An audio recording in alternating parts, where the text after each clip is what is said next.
सलामुअलैका या साहिबुल असर व ज़मान बाफ़िज़ान मुर्शद अब्द हैदर जुम्मे दे खुतबा विच मौला अली नूं गालियां यकीन करो अहले सुन्नत किताबां चों हवाले ने ते बेशुमार हवाले ने हाले ते मैं लिखे घट ने हवाले ते बेशुमार ने बहुत लंबा पेज होना है हाले भी 2 सफ़िया दे उत्ते हैगी है वीडियो यार मैं हैरान ते परेशान हां मैं दस जाइए ते जाइए कित्थे ठीक है जुम्मे दा खुतबा होवे या आम खुतबा जिथे भी मौका मिलदा सी मौला अली नूं गालां दित्तियां ਜਾਂਦੀਆਂ ਸੀ गालां दित्तियां ਜਾਂਦੀਆਂ ਮੌਲਾ ਅਲੀ ਨੂੰ ਗਾਲਾਂ ਦੇਣ ਵਾਸਤੇ ਹਕੂਮਤੀ ਸਤ੍ਹਾ ਉੱਤੇ ਇੱਕ ਕਾਨੂੰਨ ਬਣਿਆ ਸੀ ਸ਼ਰਈ ਤੌਰ ਤੇ ਕਿ ਗਾਲਾਂ ਦਿੱਤੀਆਂ ਜਾਣ। ਓਏ ਹੋਏ ਹੋਏ! ਤੇ ਬੜੇ ਅਫ਼ਸੋਸ ਦੀ ਗੱਲ ਹੈ ਕਿ ਜਿਹੜਾ ਇਹਨਾਂ ਨੂੰ ਗਾਲਾਂ ਕੱਢ ਰਿਹਾ ਹੈ, ਕਢਵਾ ਰਿਹਾ ਹੈ, ਉਹਨੂੰ ਮੁਸਲਮਾਨਾਂ ਦੇ ਹਾਂ ਨਿਹਾਇਤ ਅਦਬ ਤੇ ਇੱਜ਼ਤ ਦੀ ਨਜ਼ਰ ਨਾਲ ਵੇਖਿਆ ਜਾਂਦਾ ਹੈ ਤੇ ਬਹੁਤ ਮਕਾਮ ਬੁਲੰਦ ਮਕਾਮ ਦਿੱਤਾ ਜਾਂਦਾ ਹੈ। ਯਾਰ ਕੀ ਕਰੀਏ ਯਾਰ, ਸਮਝ ਨਹੀਂ ਆਉਂਦੀ। ਇਹ ਹਾਲੇ ਸੁਨਨਤ ਕਿਤਾਬਾਂ ਤੋਂ ਹੀ ਹਵਾਲੇ ਨੇ ਕਿ ਤਮਾਮ ਮੈਂਬਰਾਂ ਤੇ ਗਾਲਾਂ ਦਿੱਤੀਆਂ ਨੇ, ਤਮਾਮ ਮੈਂਬਰਾਂ ਤੇ, ਠੀਕ ਹੈ। ਫਿਰ ਇਹ ਉਲਮਾ ਦੇ ਨਾਮ ਨੇ ਕਿ ਜਿਹੜੇ ਅਹਿਲੇ ਸੁਨਨਤ ਦੇ ਵੱਡੇ ਉਲਮਾ ਨੇ ਕਿ ਬਨੂ ਉਮਈਆ ਦੇ ਦੌਰ ਦੇ ਵਿੱਚ 1000 ਤੋਂ ਜ਼ਿਆਦਾ ਮੈਂਬਰਾਂ ਦੇ ਉੱਤੇ ਮੌਲਾ ਅਲੀ ਨੂੰ ਲਾਹਨਤਾਂ ਦਿੱਤੀਆਂ ਜਾਂਦੀਆਂ ਸੀ, ਗਾਲਾਂ ਕੱਢੀਆਂ ਜਾਂਦੀਆਂ ਸੀ, ਜਿਸ ਦੀ ਬੁਨਿਆਦ ਮੁਆਵੀਆ ਵਲਦ ਅਬੂ ਸੁਫਿਆਨ ਨੇ ਰੱਖੀ ਸੀ। ਓਏ ਹੋਏ! ਯਾਰ ਕੀ ਹੈ ਮੈਂ ਜਾਂ ਤਾਂ ਕਿਤਾਬਾਂ ਪਾੜ ਦਿਓ, ਸਾੜ ਦਿਓ, ਇਹਨਾਂ ਕਿਤਾਬਾਂ ਦਾ ਫਰਕ ਨਹੀਂ ਤੇ ਜੇ ਤੁਸੀਂ ਹਾਲੇ ਵੀ ਇਹ ਛਾਪਣ ਵਾਸਤੇ ਰੱਖੀਆਂ ਨੇ ਜਾਂ ਲੋਕਾਂ ਦੇ ਪੜ੍ਹਨ ਵਾਸਤੇ ਰੱਖੀਆਂ ਤੇ ਕੀ ਹੈ ਕਿ ਫਿਰ ਸਾਨੂੰ ਉਹ ਸਾਡਾ ਦਿਮਾਗ ਮਾਰ ਦਿਓ ਕਿ ਅਸੀਂ ਉਹ ਪੜ੍ਹ ਨਾ ਸਕੀਏ, ਅਸੀਂ ਸਮਝ ਨਾ ਸਕੀਏ। फरमाने रसूल सल्लल्लाहु अलैहि वसल्लम है कि किसी मुसलमान को गाली देना फसक है, ठीक है। तो क्या मौला अली मुसलमान भी नहीं, ठीक है। मौला अली नूं फिर गालियां देना किहो जिहा, फिर इन्हां नूं गालां देना शरई ते कानूनी हैसियत हासिल होई, शरई ते कानूनी हैसियत हासिल होई कि इन्हूं गालां कढ़नियां, हज़रत अली नूं गालां कढ़नियां ही कढ़नियां ने। मुआविया ने एक किहो जी हुकूमत की बुनियाद रखी कि जिहदी बुनियाद ही मौला अली नूं गालां कढ़ना सी जी, इसकी बुनियाद ही मौला अली नूं गालां कढ़ना सी। ओए होए! मरवान ने इमाम ज़ैनुल आबिदीन नूं आख्या कि हज़रत उस्मान दे मुहासरा जो होया सी ना तो उस वक्त हज़रत अली ने बहुत ज़्यादा हमायत की थी हज़रत उस्मान दी। तो उस तो अगे इमाम ज़ैनुल आबिदीन ने फिर पूछा कि फिर तुसीं मिंबरां दे उत्ते हज़रत अली नूं गालां क्यों कढ़दे हो, अगर इन्नी हमायत जो उन्हां कीती फिर तुसीं गालां क्यों कढ़दे हो। अगों मरवान ने कहा साडी हुकूमत इस तरह ही चलदी है, साडी हुकूमत हज़रत अली नूं गालां ओह ते नहीं हज़रत कहण लगा कि अली नूं गालां कढ़ के ही साडी हुकूमत चलदी है, साडे हाँ ये साडा मंशूर ही है। गल समझ आइयो की हो रहा है। अगले सफ़े ते चलदे हां। ਇਹ ਕਿਤਾਬਾਂ ਦੇ ਹਵਾਲੇ ਲਿਖੇ ਹੋਏ ਨੇ ਹਾਲੇ ਮੈਂ ਬੜੇ ਸਾਰੇ ਹਵਾਲੇ ਛੱਡ ਦਿੱਤੇ ਨੇ, ਬਹੁਤ ਸਾਰੇ ਹਵਾਲੇ ਛੱਡਦੇ ਨੇ ਮੈਂ ਤੇ ਮੇਰਾ ਵਾਸਤੇ ਤੇ ਮੈਂ ਇੱਕ ਵੀ ਹਵਾਲਾ ਨਾ ਦਿੰਦਾ। ਬਾਕੀ ਫਿਰ ਵੀ ਕੁਝ ਲੋਕ ਹਵਾਲਾ ਮੰਗਦੇ ਉਹਨਾਂ ਨੂੰ ਹੁੰਦਾ ਕੀੜਾ ਹੁੰਦਾ ਕਿ ਜੀ ਹਵਾਲਾ ਸਾਨੂੰ ਚਾਹੀਦਾ ਯਾਰ ਇਹ ਪੜ੍ਹ ਲਾ, ਇਸ ਤੋਂ ਹੋਰ ਤੂੰ ਜਿੰਨੇ ਹਵਾਲੇ ਮੰਗੇਗਾ ਮੈਂ ਤੈਨੂੰ ਉਹ ਸੈਂਡ ਕਰ ਦਾਂਗਾ।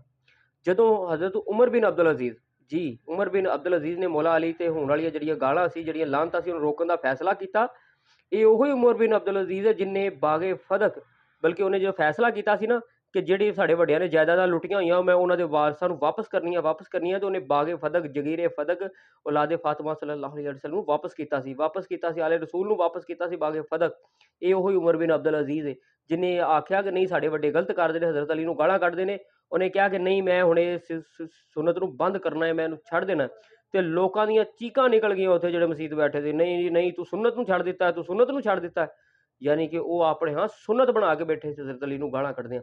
ਵੈਸੇ ਰਾਜ਼ ਦੀ ਗੱਲ ਦੱਸਾਂ ਅੱਜ ਵੀ ਲੋਕ ਮੌਜੂਦ ਨੇ ਜਿਹੜੇ ਮੌਲਾ ਅਲੀ ਨੂੰ ਗਾਲਾਂ ਕੱਢਦੇ ਨੇ, ਅੱਜ ਵੀ ਹੈਗੇ ਨੇ, ਲੇਕਿਨ ਉਹ ਲੋਕ ਛੁਪ ਕੇ ਕੱਢਦੇ ਨੇ, ਐਲਾਨੀਆਂ ਨਹੀਂ ਆ ਰਹੇ ਤੇ ਕੁਛ ਲੋਕ ਤਾਂ ਫਿਰ ਵੀ ਐਲਾਨੀਆਂ ਆ ਰਹੇ ਨੇ। ਠੀਕ, ਕੋਈ ਪੁੱਛੇ ਤੇ ਸਹੀ ਕਿ ਹਜ਼ਰਤ ਅਲੀ ਦਾ ਗੁਨਾਹ ਕੀ ਸੀ, ਕੀ ਗੁਨਾਹ ਸੀ? क्या वो दमादे रसूल सल्लल्लाहु अलैहि वसल्लम नहीं सन? क्या मुहम्मद सल्लल्लाहु अलैहि वसल्लम दे भरा नहीं सन? क्या मुवाखाते मदीना दे विच जो सब दे भरा बनाया गया क्या मुहम्मद सल्लल्लाहु अलैहि वसल्लम दे भाई नहीं सन? एक अच्छे यार, एक हमदर्द नहीं सन? ठीक है, नफ्से रसूल नहीं सन? ओए होए होए!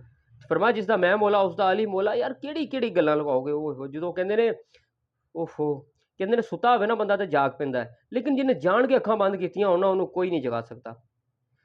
जंगां दे विच मरदे मैदान नहीं सन मौला अली? इस्लाम और मुहम्मद सल्लल्लाहु अलैहि वसल्लम ते उहदे दीन दा दिफा करन वाले नहीं सन? इस्लाम दी खातर जहाद करना उन्हां दा जुर्म सी? क्या मौला अली सल्लल्लाहु अलैहि वसल्लम खुलफा राशिदीन नहीं सन? मुहम्मद सल्लल्लाहु अलैहि वसल्लम दे जानशीन नहीं सन? है सन ना, सब नूं इलम सी, फिर ऐसा क्यों होया? ते इह जिहड़ा सब अजीम गुनाह कीता जा रहा है, जिहड़े करन वाले ने, जिहड़े एडे वड्डे गुनाह करन वाले ने, ओह अज काबिले तज़ीम किवें बन गए? उन्हां दी वकालत करन वाले किस वजह तो वकालत कर रहे ने? की ऐसी वजह है कि किसी चीज़ का हया नहीं किया जा रहा, किसी चीज़ का नबी पाक दा फरमाया, नबी पाक दा फरमान है जिसने अली नूं गाल कड्ढी उन्हें मैनू गाल कड्ढी। नबी पाक दी हदीस क्या है? गलत है कि अली दा दोस्त मेरा दोस्त है, मेरा दोस्त अल्लाह दा दोस्त है, अली दा दुश्मन मेरा दुश्मन है, मेरा दुश्मन अल्लाह दा दुश्मन है। क्या है? झूठी। क्या अली दा दुश्मन हराम ज़्यादा होएगा, अली ना बुग़्ज़ रखने वाला हरामी होएगा? क्या ये हदीस झूठी है? क्या ये हदीस झूठी है कि जिन्हें मेरे वली ना बुग़्ज़ रखा मेरा उसने ऐलाने जंग है? क्या हज़रत अली वली भी नहीं है?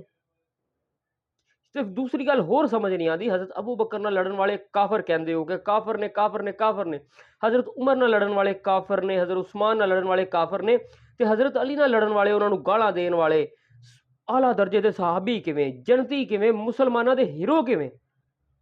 ओए होए! याद रखना इंसाफ ना करन वालियां ते अल्लाह दी उसदे फरिश्तियां दी ते तमाम लानत करन वालियां दी लानत हुंदी है। अल्लाह ने ज़ालिम आख्या ही ओनू कि जेड़ा इंसाफ ना करे, जेड़ा इंसाफ ना करे। फिर वो कहंदे ना कि जदों जिस दौर दे विच, जिस कौम च, जिस मज़हब दे विच हज़रत अली जैसिਆਂ ਨੂੰ ਗਾਲਾਂ ਕੱਢੀਆਂ ਜਾਂਦੀਆਂ ਹੋਣ, ਉਹਨਾਂ ਤੇ ਲਾਹਨਤਾਂ ਪਾਈਆਂ ਜਾਂਦੀਆਂ ਹੋਣ ਤੇ ਉਹਨੂੰ ਉਹ ਵੀ ਜੁਮੇ ਦੇ ਖੁਤਬਿਆਂ 'ਚ, ਮਸਜਿਦਾਂ 'ਚ ਫਿਰ ਹੱਕ ਬਣਦਾ ਹੈ ਕਿ ਜਿਹੜਾ ਅੱਲਾ 70 ਮਾਵਾਂ ਜਿੰਨਾ ਪਿਆਰ ਕਰਦਾ ਨਾ ਉਹ ਕਹਾਰ ਬਣ ਜਾਏ, ਉਹ ਕਹਿਰ ਦੇਣ ਵਾਲਾ ਬਣ ਜਾਏ। ਫਰਮਾਇਆ ਗਿਆ ਸੀ ਐ ਅਲੀ ਅਗਰ ਸਾਰੇ ਲੋਕ ਤੇਰੀ ਮੁਹੱਬਤ 'ਚ ਜਮ੍ਹਾਂ ਹੋ ਜਾਂਦੇ ਅੱਲਾ ਜਹੰਨਮ ਨੂੰ ਕਦੀ ਖਲਕ ਹੀ ਨਾ ਕਰਦਾ। ਫਿਰ ਉਹ ਜਿਹੜਾ 70 ਮਾਵਾਂ ਜਿੰਨਾ ਪਿਆਰ ਕਰਦਾ ਨਾ ਉਹ ਵੀ ਫਿਰ ਕਹਾਰ ਬਣ ਜਾਂਦਾ। ਉਹਦੀ ਵਜ੍ਹਾ ਹੀ ਹੈ, ਉਸਦੀ ਵਜ੍ਹਾ ਹੀ ਹੈ। ਬਾਕੀ ਹਵਾਲੇ ਬੇਸ਼ੁਮਾਰ ਨੇ, ਮੈਂ ਅੱਗੇ ਵੀ ਕਹਿ ਬੈਠਾ, ਲੇਕਿਨ ਕੀ ਕਰੀਏ ਕੀ? ਮੈਂ ਤਾਂ ਕਹਿੰਦਾ ਸਾਨੂੰ ਪਾਗਲ ਕਰ ਦਿਓ, ਕੋਈ ਐਸੀ ਵੈਕਸੀਨ ਚਲਾਓ, ਚਾਹੇ ਪੋਲੀਓ ਦੇ ਕਤਰੇ, ਚਾਹੇ ਜਿੱਧਰ ਮਰਜ਼ੀ ਕੋਈ ਐਸੀ ਵੈਕਸੀਨ ਚਲਾਓ ਕਿ ਜਿਹੜਾ ਸ਼ਊਰ ਹੈ ਬੰਦੇ ਦਾ ਬਿਲਕੁਲ ਮਰ ਜਾਵੇ। ਵੈਸੇ ਮਾਰਿਆ ਤਾਂ ਤੁਸੀਂ ਪਹਿਲਾਂ ਹੀ ਬੜਾ ਹੋਇਆ ਹੈ, ਸ਼ਊਰ ਮਰ ਜਾਵੇ ਉਹਨਾਂ ਦਾ, ਉਹਨਾਂ ਨੂੰ ਹੱਕ ਤੇ ਸੱਚ ਦੇ ਵਿੱਚ ਫੈਸਲਾ ਕਰਨ ਦੀ ਕੋਈ ਤਮੀਜ਼ ਨਾ ਰਹਿ ਜਾਵੇ। ਠੀਕ ਹੈ।